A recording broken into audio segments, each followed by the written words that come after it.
All right, so I have opened up Elegant Woman in Photoshop.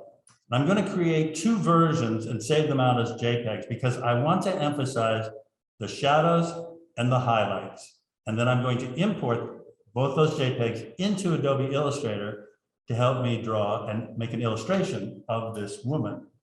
So the first thing I want to do is the shadows. So for the shadows, I'm using a threshold. You can get it under our adjustment layers, threshold, and threshold creates a very extreme black and white high contrast image. So this will be good for our shadows.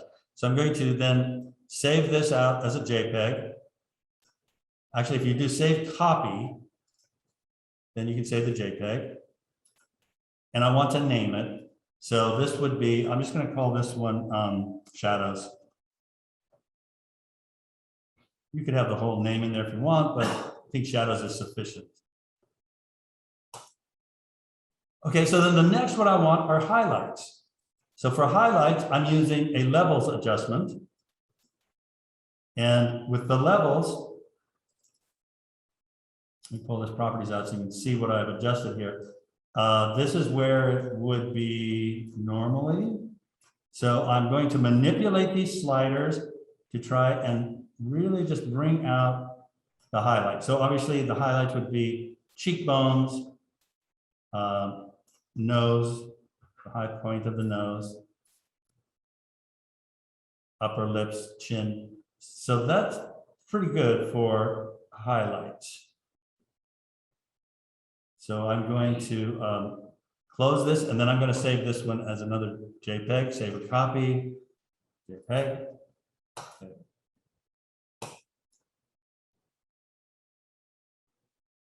All right, then we can quit Photoshop. We're done with Photoshop for now. And you can open up Adobe Illustrator, please. And just create an 8.5 by 11 page. That will work fine.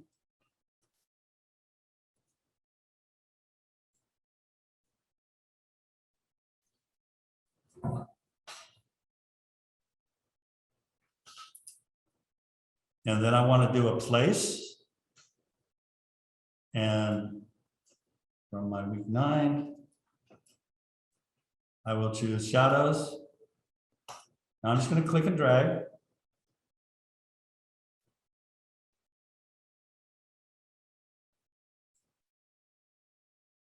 And then I'm just going to duplicate this one. So Command C, Command F. And then I'm going to do a replace on this one. So I would place, find my highlights, click replace. I don't want to link it, and then place it. So now in my layers panel, I should have 2 sublayers. And I'm going to rename these. So this one's my highlight. And this one's my shadow.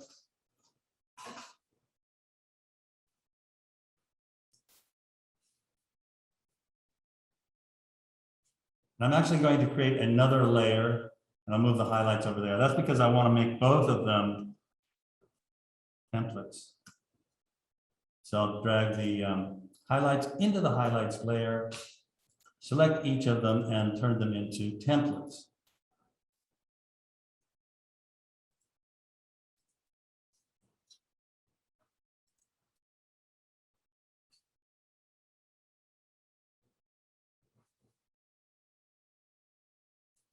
I'll turn off the highlights for now. I'm going to work with the shadows first.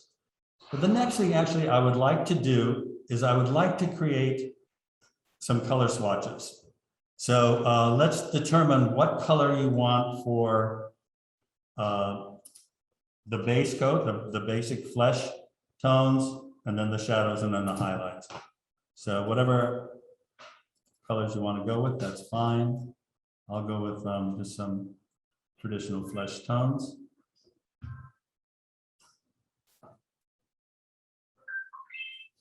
Something like that, and I'll put this in my swatches. And also, I want to make these global colors. Let's talk about that for a minute. In here, you have the choice, the option to make it global.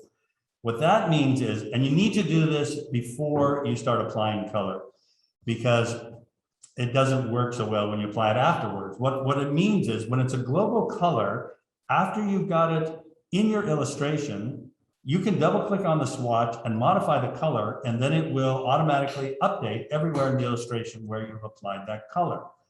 If you don't have global checked, it will only modify what you have currently selected. So it will not go through and update every place you have that color. So this actually is a very useful feature, I think. So we'll make all, we're gonna have three tones here. We'll make them all global. So then I'll do another one here, and this will be for the shadows. So I want to get fairly dark and neutral. And this one I will drag up, and I forgot to make it global, so I have to double click on it, make it global. And now I'll do the highlights. So for the highlights, I'm going to start with my base,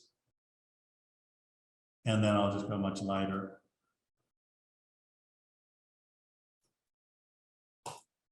And I'll drag that up. Again, I forgot to make it a global. So there are my three colors. I think I'll put them all in a group.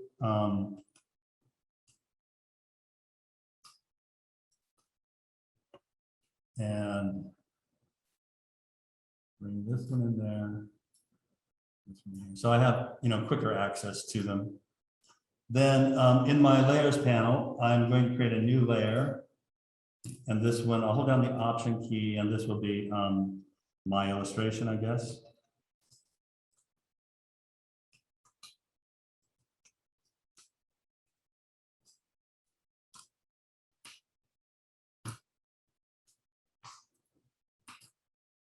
Now we have to figure out what we're going to use as the base layer and what's going to be the shadow, the highlight, and so forth.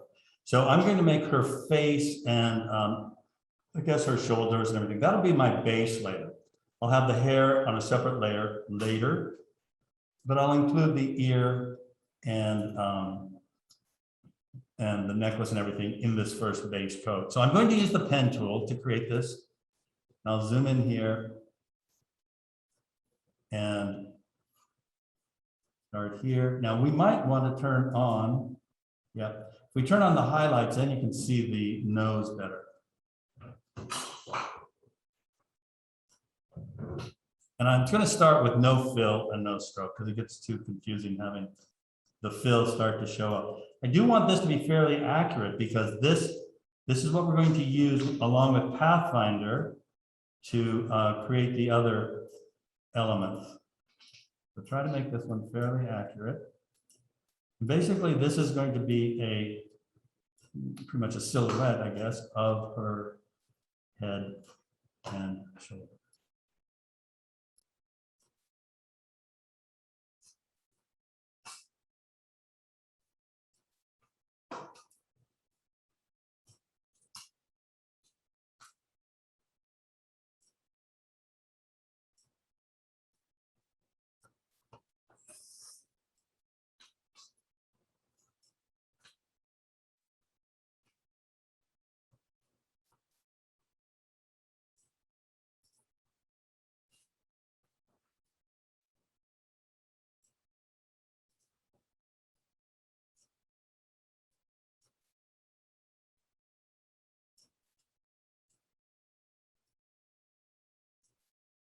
I'll go just inside the hair line because I want the hair to overlap this base layer.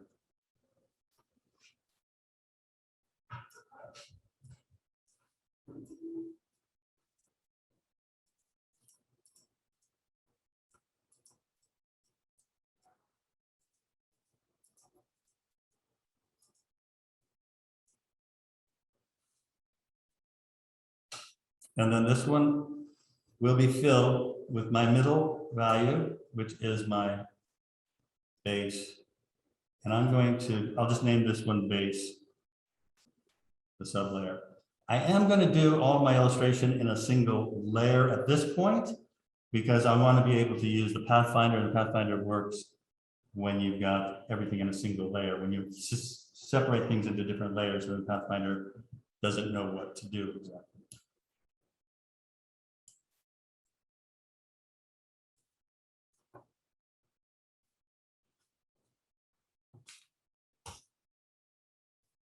Okay, so next I'm going to do the shadows. So I'll turn off the highlights and I'm just going to focus on the shadows.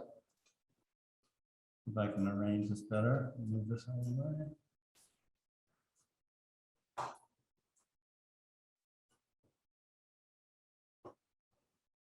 Okay, now since we're going to be using the base as our Pathfinder, we do have to be careful where we're overlapping, where we are inside the image. Let me give this a no fill for right now.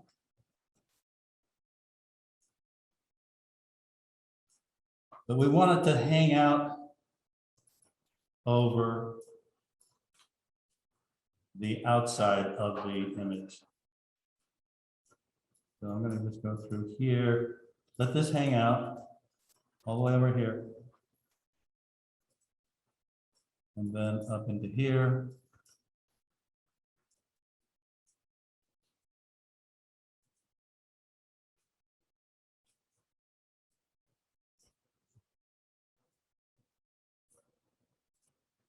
Now I want to clean up my lip area. I made this a low res so that you can download it more quickly. It would work better on your own if you're doing it on your own. If you make it high res, because you're going to get better detail and not all this pixelization.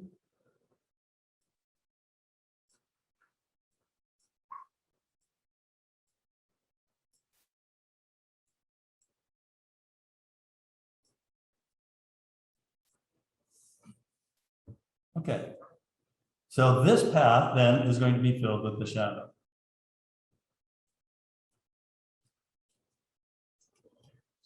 Looks like she's got a beard. Okay, so then we're going to do, let's open up Pathfinder. You can use Pathfinder in properties as well. I'm going to stick it over in here so that I have everything together. So, because I've got all of your images from Zoom. Okay, so we have to duplicate the base, and that'd be Command C, Command F. Hold down the Shift key and select, let's rename this one Shadows. I don't know if it'll stay named once I do this, but hold down the Shift, and then in Pathfinder, this would be the intersect. And if you Command click, and let's hide. So we've already got a beginning of our illustration. Let's go ahead and make some more of the shadows. I'm going to have to turn off the base. Let's go ahead and do some more shadows around at least the nose and the mouth and over the eye. This can hang out clear out to here. Now I got to give it no fill so I can see what I'm doing. Around here. Yeah. This is a shadow. So I need to again duplicate the head with base, Command C, Command F, hold the Shift key, and intersect. I might want to name these. This will be under nose. I'm not sure you're going to have to name everything, but it might help to have this one. This is under chin, under jaw.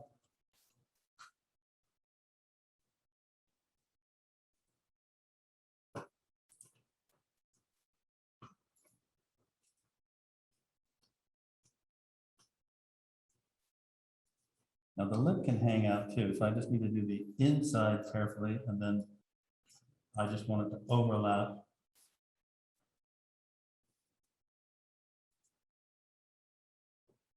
No fill. think this will work. Now, the good thing about pen tool is, of course, that you can go back and fine tune things, which I definitely recommend you do. Okay, so that one will get filled. This will be upper lip, under upper lip. And select the base, Command C, Command F, hold the shift. This one. This one.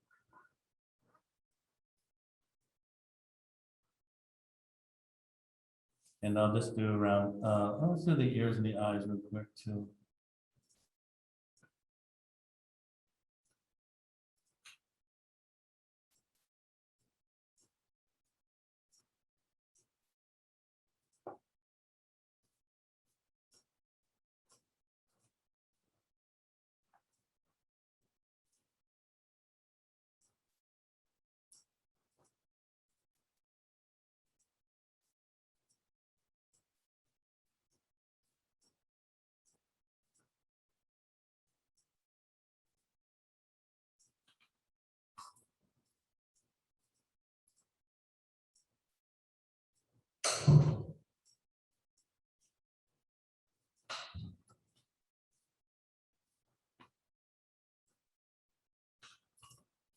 So I'm just holding the shift key. I'm going to select all of those and give them a fill.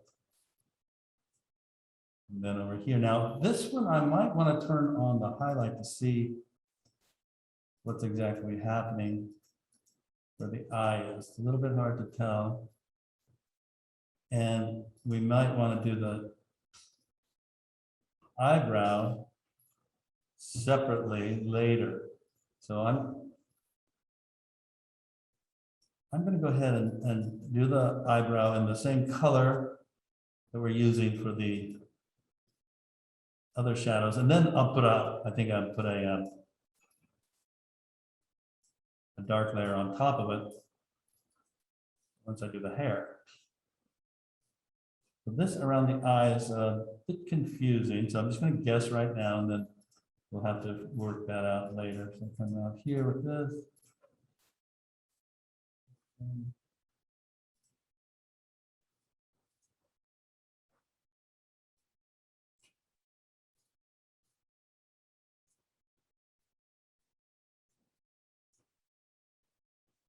I forgot to duplicate my base layer, so then it disappeared.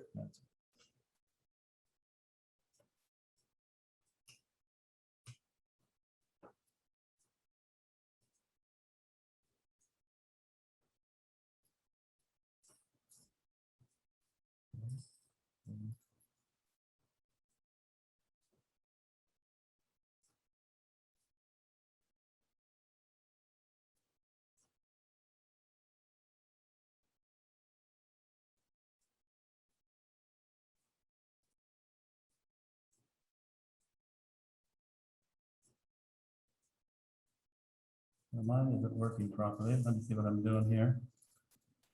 Got this one. And C, Command F. Hold the shift. Because I've got two of these, I think. There we go. There we go. Just got an extra one here. There we go.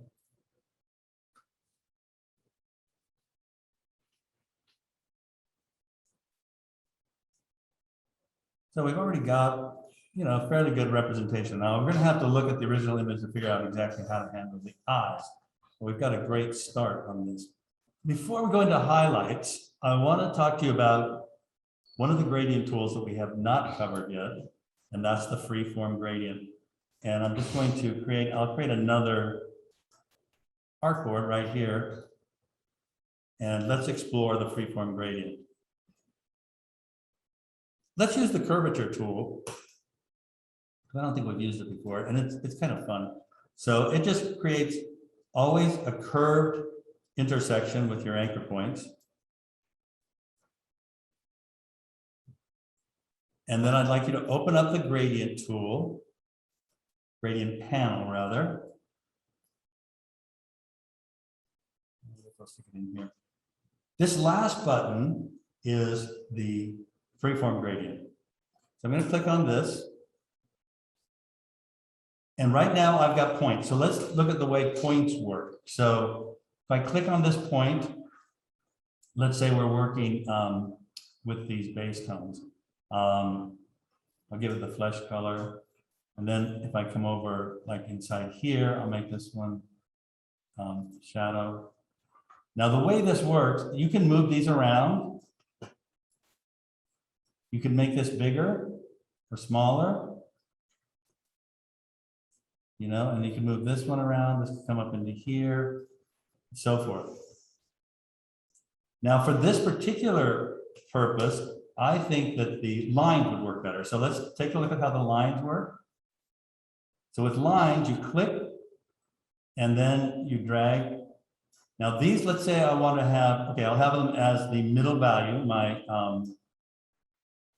base value around the edge. And now I'm going to switch to the highlight. I want to make sure there. Now that's the highlight. So let's say we have a highlight in this area. And then pull this one down. I'm going to switch now back to my middle value.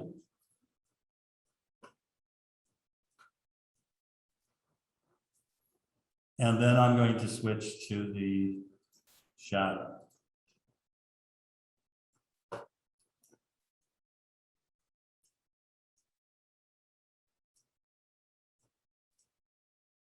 I'm going to get rid of that one. I'll make it dark. Okay, now deselect. So you can see that we have, it's still a little bit hard to control until you get used to it, but it is much better than what we've had before. We've had very limited control over our gradients before. And with the highlights, you could do hard highlights and just do a very graphic illustration. But it's tricky in Illustrator to create soft edges. In Photoshop, you know, we can add a feather to our selection and that softens the edge. We can add a layer mask and then add a feather to the layer mask. So we don't have those same features in Adobe Illustrator. Illustrator tends to just give us, unless we use something like this, give us very hard edges, very clean, sharp edges. So it does, that's the difference. That's one of the main differences between vector art and Photoshop art is vector art tends to take on a much more graphic look because of the hard edges and the sort of cut out appearance. Now, once you get really good at Illustrator, you can use it almost like, I mean, you can achieve images that are very similar to Photoshop. Okay, so then how are we going to use these on our highlights, for example? Well, let's give it a shot here. So I'm going to turn off my base code, turn on my highlights, and I'm going to look at, say, let's try the nose, the highlights on the nose. So I'm going to create my shape, first of all, just by overlapping the nose, and it's going to come down into here. And I'm going to be using a gradient, so I want to make this a little bit bigger than what I'm seeing.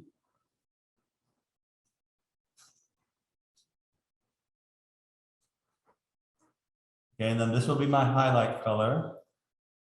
And I'm going to have to use the base, Command C, Command F,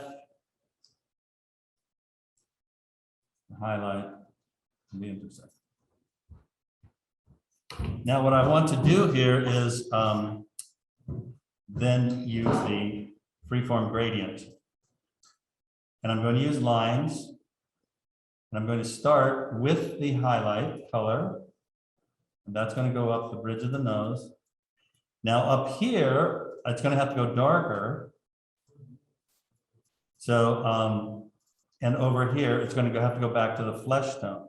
So from over on this side, this is going to be my base.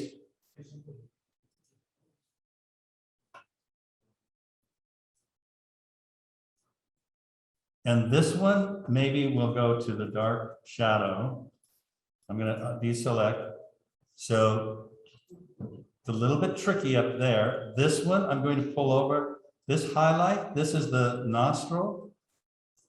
That should be in the highlight color, not the light.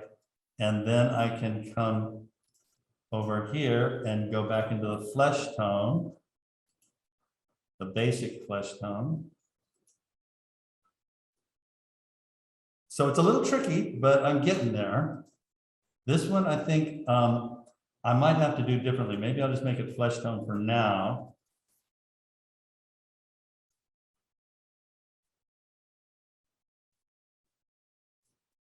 What I want to do is get rid of the edge if possible. So doing pretty well. Maybe around the bottom of the nose, I need to go into the shadow. Whoops. So I might pull these up. I'm going to zoom in real close so I can get in here. And then along the bottom here, maybe I'll go into the shadow and I'll get a softer edge. See how that looks? Not too bad, except right over here.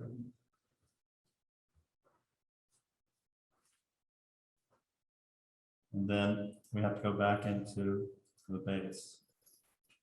So it's a little bit more challenging than Photoshop because you could just go in with Photoshop and just paint it. But whoops, I'll do that one.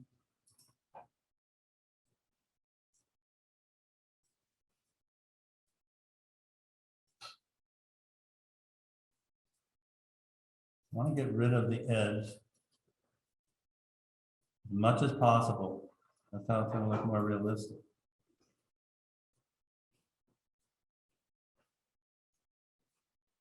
This one should be, not sure why I'm getting such a dark edge here.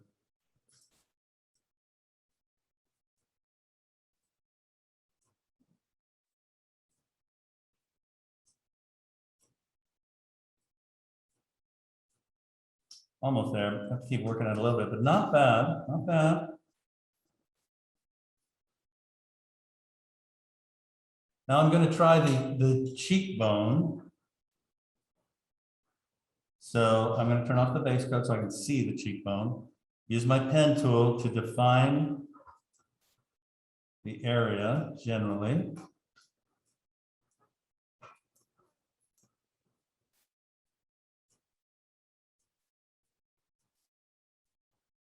Making it a little bit bigger.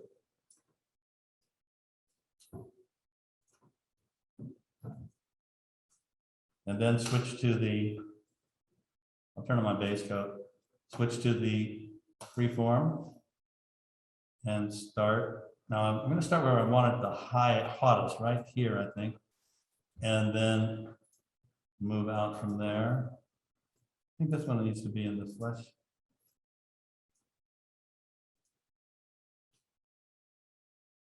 And then I need to go into the same color as the skin.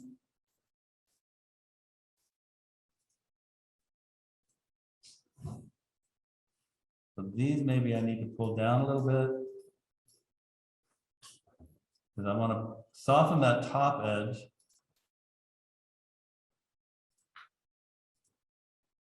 I'm going back into the flesh tone. Almost there. I'm getting kind of a hard edge across the bottom.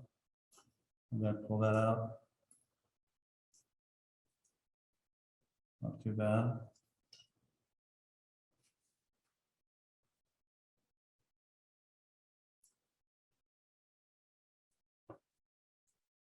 This color looks weird.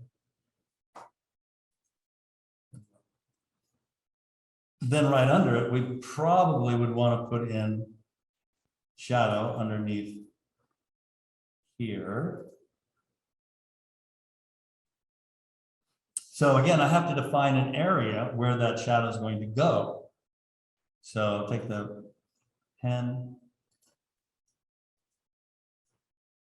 And I'll put this one underneath.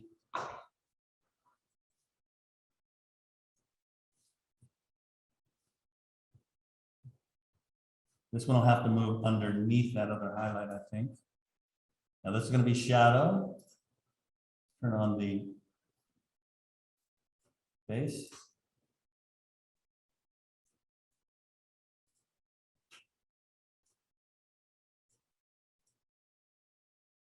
And then up near it, I'm going to have to put the base.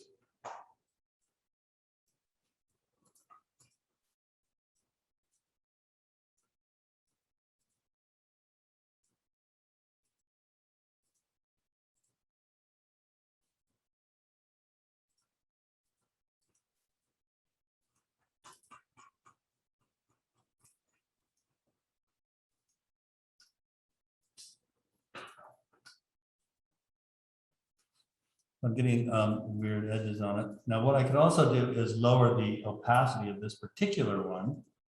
So here it is. Here, I'm going to call it cheek shadow. And on this one, in the properties panel,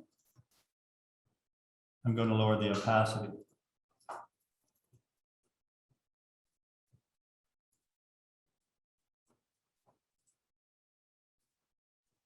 So I'm going to have to work on this a little more because I'm getting an edge that I don't like.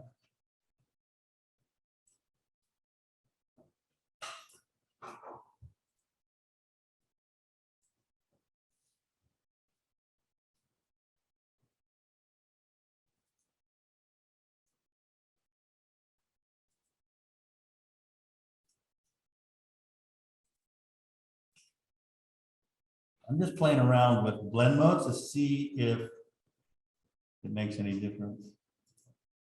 This one's not bad. Let's see what that looks like. So blend modes are in the opacity panel. I've got it on darken. My opacity is 62. I'm going to lower it even more. That doesn't look realistic. It's getting there. I'm not happy with that. I think both of these need to be reworked, obviously, but hopefully you get the idea. So that's where we're at. I want to move these guys around a little bit.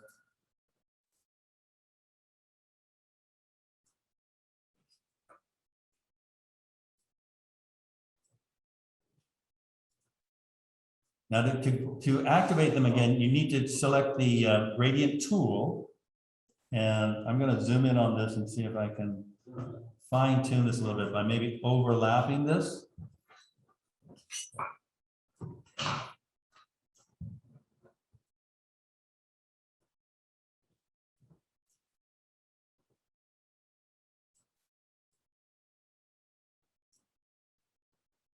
That's basically how you're going to get the soft edges, is by blending these colors together. Not too bad. Maybe this one, I will make a little bit lighter. Maybe. So you can see it's more time consuming. It is more tedious than Photoshop, but you can do it. I'm going to stick in the hair now. The hair will have to go above. And I could put it in the same illustration or put it in another layer.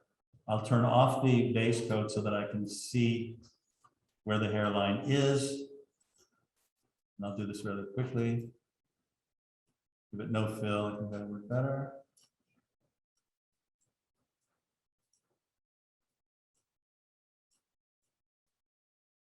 Then I'm putting a few highlights on the hair and, you know, be fairly realistic. You know, to do it really well, you need to spend a lot of time because if you're going to do it the soft shadow thing, I mean, the soft highlights and shadows, you're going to need to, you know, work very carefully. I'm not sure that the soft shadow works with the hard shadow. Maybe they all have to stay hard. Anyway, that is one approach to creating a vector illustration, using a photograph, pushing the darks and the highlights, and using those as templates. It's best if you're looking at a photograph that or an image that you think you're going to illustrate, change it to black and white because it's going to be easier to see the shadows and the highlights if you look at it in black and white than in color. Color is a little bit harder to identify those areas.